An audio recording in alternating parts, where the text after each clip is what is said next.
శ్రీరామచంద్ర పరబ్రహ్మణే నమః. సకల గుణాభిరాముడు లోక కళ్యాణకారకుడు అయిన ఆ శ్రీరాముని దివ్య చరిత ఇది. మన ఈ రామాయణ పరంపరలో ఈ మొదటి భాగంలో ఆ రాముని అవతారానికి దారితీసిన కారణం దశరథ మహారాజు చేసిన అపురూపమైన పుత్రకామేష్టి యాగం గురించి తెలుసుకుందాం.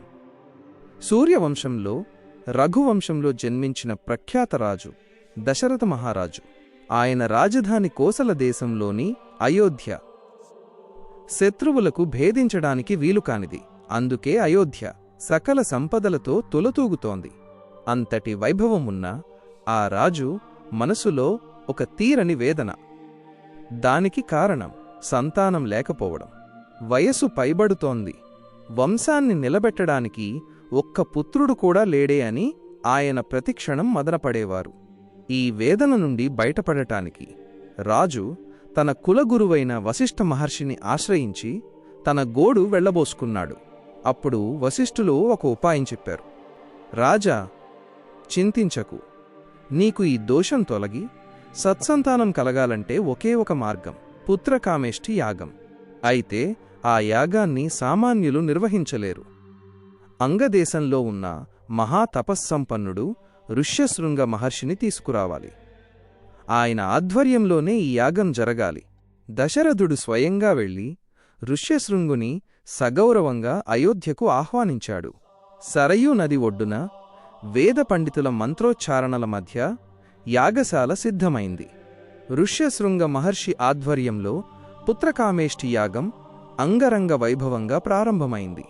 వేదమంత్రాలతో ఆ ప్రాంతమంతా దైవిక శక్తితో నిండిపోయింది. అదే సమయంలో రావణుడి దురాగతాలతో భూలోకం, దేవలోకం అల్లాడిపోతున్నాయి.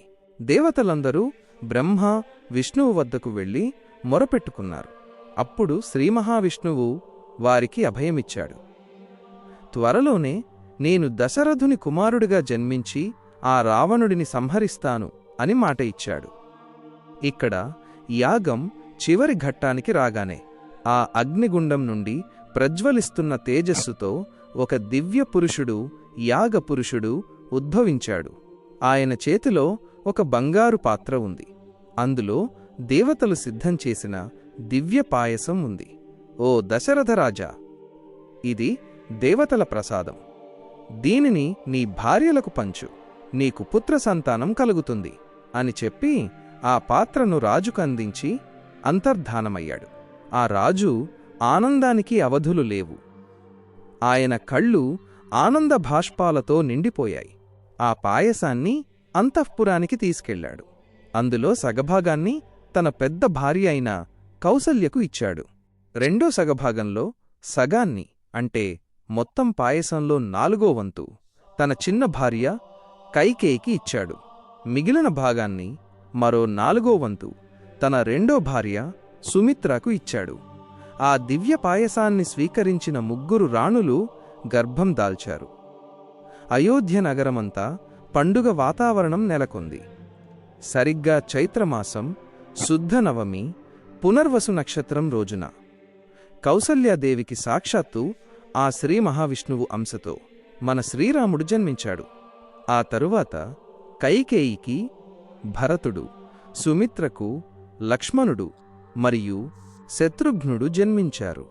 4 కుమారుల జననంతో దశరథుని కోరిక తీరింది. అయోధ్య నగరం ఆనందసంద్రంలో మునిగిపోయింది. ఇలా ఆ 4 సోదరులు అల్లారుముద్దుగా పెరుగుతున్నారు. చూశారు కదా, లోక కళ్యాణం కోసం సాక్షాత్తు నారాయణుడే రాముడిగా ఎలా అవతరించాడో. అయితే ఈ 4 సోదరుల విద్యాభ్యాసం ఎలా సాగింది? విశ్వామిత్ర మహర్షి ఎందుకు అయోధ్యకు వచ్చాడు? ఆయన రాముడిని ఎందుకు తన వెంట తీసుకెళ్లాడు? ఇవన్నీ మనం మన బాలకాండ ఎపిసోడ్ 2లో వివరంగా తెలుసుకుందాం. తప్పకుండా మా ఛానల్కు సబ్స్క్రైబ్ చేసుకోండి. జై శ్రీరామ్.